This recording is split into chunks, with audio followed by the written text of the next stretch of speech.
ಎಲ್ರಿಗೂ ನಮಸ್ಕಾರ. ನಮ್ಮ ಅಡುಗೆ ಚಾನೆಲ್ಗೆ ಸ್ವಾಗತ. ಇವತ್ತಿನ ವಿಶೇಷ ಸಾರಿನ ರೆಸಿಪಿ. ಸೂಪರ್ ಸಿಂಪಲ್ ಆಗಿರೋ ಬೇಗ ಮಾಡ್ಕೊಳ್ಳೋ ಅಂತ ಸಾರಿನ ರೆಸಿಪಿ. ತೊಗರಿ ಬೇಳೆ ಹುಳಿ ತೊವೆ ಸಾರು ಬಿಸಿ ಅನ್ನದ ಜೊತೆಗೆ ತುಂಬಾನೇ ಟೇಸ್ಟಿ ಆಗಿರುತ್ತೆ. ಯಾವುದೇ ರೀತಿಯ ತರಕಾರಿ ಬೇಕಾಗಿಲ್ಲ, ಟೊಮೆಟೊ ಈರುಳ್ಳಿ ಯಾವುದು ಕೂಡ ಬೇಡ. ಟ್ರೈ ಮಾಡಿ ನೋಡಿ. ಮೊದಲನೇ ಸ್ಟೆಪ್ ಅಲ್ಲಿ ಬಾಣಲೆ ಇಟ್ಕೊಂಡಿದ್ದೀನಿ.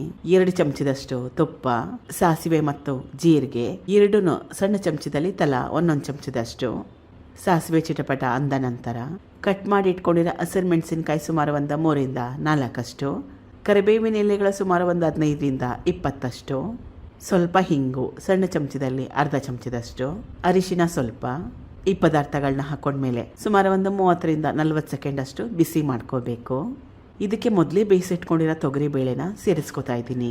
ಸುಮಾರು 100 ಗ್ರಾಮ್ಸ್ ಅಷ್ಟು ತೊಗರಿ ಬೇಳೆನ ಉಪಯೋಗ ಮಾಡಿದ್ದೆ. ತೊಗರಿ ಬೇಳೆನ ಮೊದಲು ಚೆನ್ನಾಗಿ ತೊಳೆದು ಕುಕ್ಕರಲ್ಲಿ ಸುಮಾರು 2-3 ಸೀಟಿ ಕೂಗಿಸ್ಕೊಂಡಿದ್ದೆ. ತೊಗರಿ ಬೇಳೆ ಚೆನ್ನಾಗಿ ನುಣ್ಣಗಾಗ್ಬಿಡ್ಬೇಕು, ಮೆತ್ತಗಾಗ್ಬಿಡ್ಬೇಕು, ಅಲ್ಲಿವರೆಗೂ ಬೇಯಿಸ್ಕೋಬೇಕು. 3 ಸೀಟಿ ಕೂಗಿಸ್ಕೊಂಡ್ರೆ ಸಾಕಾಗತ್ತೆ.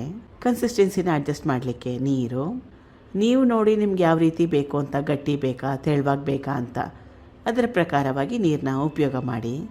ನಾನು ಗಟ್ಟಿಯಾಗೂ ಮಾಡ್ಕೊಳ್ತಾ ಇಲ್ಲ, ತೆಳುವಾಗೂ ಮಾಡ್ಕೊಳ್ತಾ ಇಲ್ಲ, ಮೀಡಿಯಮ್ ಆಗಿ ಮಾಡ್ಕೊಳ್ತಾ ಇದ್ದೀನಿ. ರುಚಿಗೆ ತಕ್ಕಷ್ಟು ಉಪ್ಪು.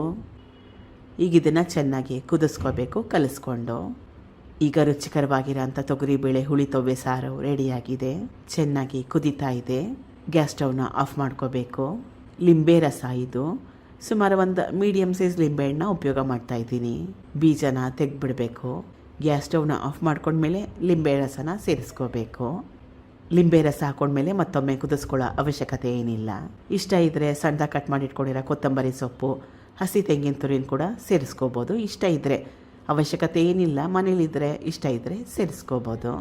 ಬಿಸಿ ಅನ್ನ ಉಪ್ಪಿನಕಾಯಿ ಜೊತೆಗೆ ಈ ಸಾರನ್ನ ಸರ್ವ್ ಮಾಡಿದ್ದೀನಿ. ಟ್ರೈ ಮಾಡಿ ನೋಡಿ. ತುಂಬಾ ರುಚಿಕರ, ಆರೋಗ್ಯಕರ, ತರಕಾರಿ ಬೇಡ, ಮಾಡೋದು ಕೂಡ ತುಂಬ ಸುಲಭ. Thank you for watching. ಧನ್ಯವಾದಗಳು.